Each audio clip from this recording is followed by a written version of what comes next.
Now I am going to continue the previous lecture. First you select the, so after a service factor you have to select the material. If the material is not given in your problem, you have to select the material. So always we select a chromium nickel steel. It's a, for a medium shock, you have to select a chromium nickel steel.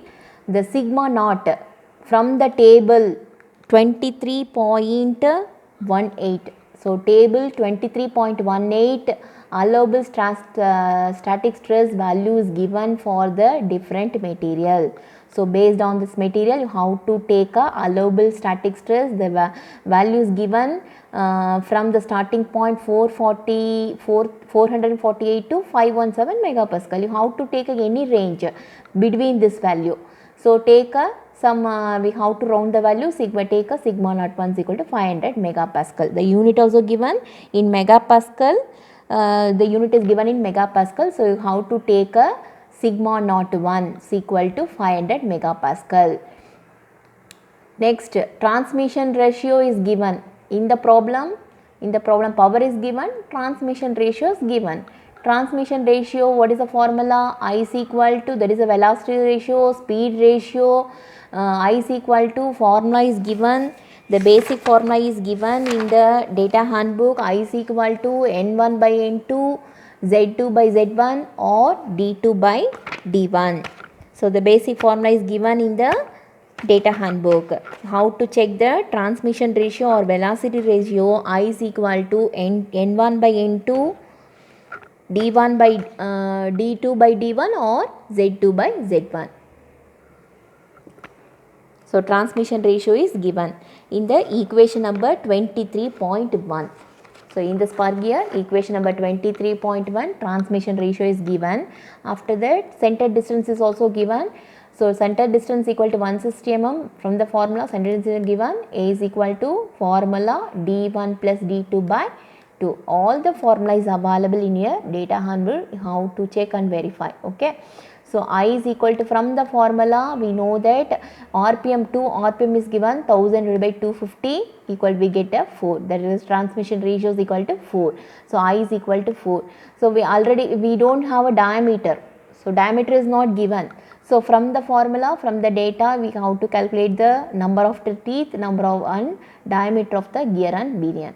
So already we having the formula, center distance is given, center distance equal to A is equal to, formula use D1 plus D2 by 2, that is the diameter of the pinion plus diameter of the gear divided by 2, that is the center distance.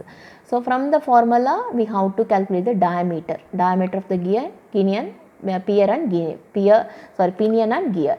So I is equal to, already we know the transmission ratio formula, I is equal to D2 by D1. From the formula, so D2 is equal to 4D1. Substituting the transmission ratio value, we get a D2 is equal to 4D1. So substituting the value in the center distance formula, D1 plus 4D1 divided by 2. By applying this formula, we get a D1 and D2, that is the diameter of the pinion and diameter of the gear. Now we have to calculate. First stress is over. Next step, we have to calculate the Lewis form factor. So then after that we have to calculate the weaker member. So sigma naught y. That's why next step we have to move the Lewis form factor. Already we have to take a 20 degree full depth involute. So equation number 23.116 in new data handbook. So Lewis form equation is given, y is equal to, for a 20 degree full depth involute, you have to select the formula, y is equal to 0.154 minus 0.912 divided by z.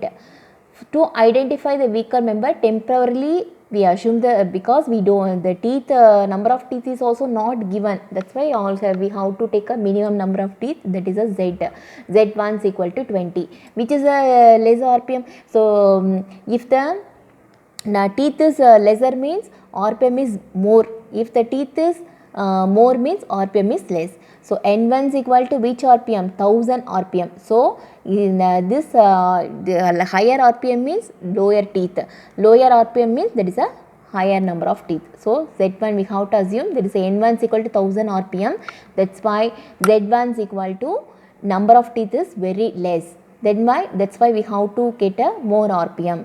So that's why select Z1 is equal to 20. Here we have to select what is the which base we have to select. Z1 N1 is equal to more RPM, N2 is equal to less RPM. So the N1 one having the more teeth and 2 having the less teeth. Here we have to take a less number of teeth. N1 1 having the less teeth and 2 having the more teeth. So Z1 is equal to 20.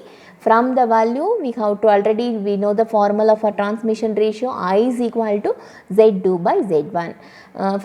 By applying the formula we have to calculate the Z2 also. Now we find out the number of teeth in the pinion and gear and diameter of the teeth pinion and gear, and RPM also known, and after that allowable static stress also we found from the table. Then Lewis, we have to calculate the Lewis form factor Y1 and Y2. So already we know the formula. By applying the Z1 and Z2 value we find out the Lewis form factor Y. Then after that first step one is identify the weaker member. In which basis we identify the weaker member? Sigma naught Y. Formula is equal to sigma naught Y. So Y1 and Y2 is calculate, and after that to select the gear material both the values are equal. So based on this condition we have to find out the allowable static stress for gear. First we have to find out the static stress for pinion. After that we have to calculate the static stress for gear based on the condition applied. To select the gear material, sigma naught Y1 equal to sigma naught to Y2. So based on this condition we have to find out the sigma naught 2.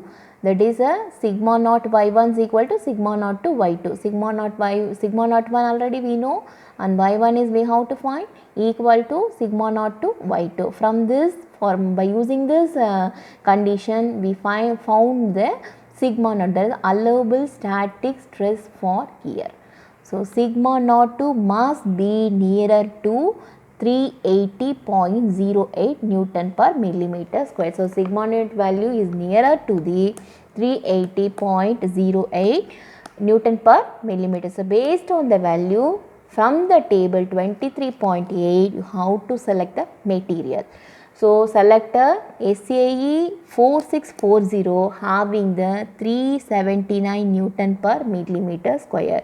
So you select the material for a, now the material selection is over.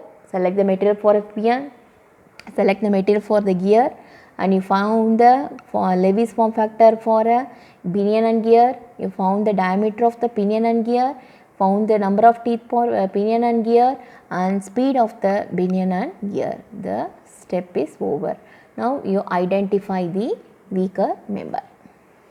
First step, identify the weaker member.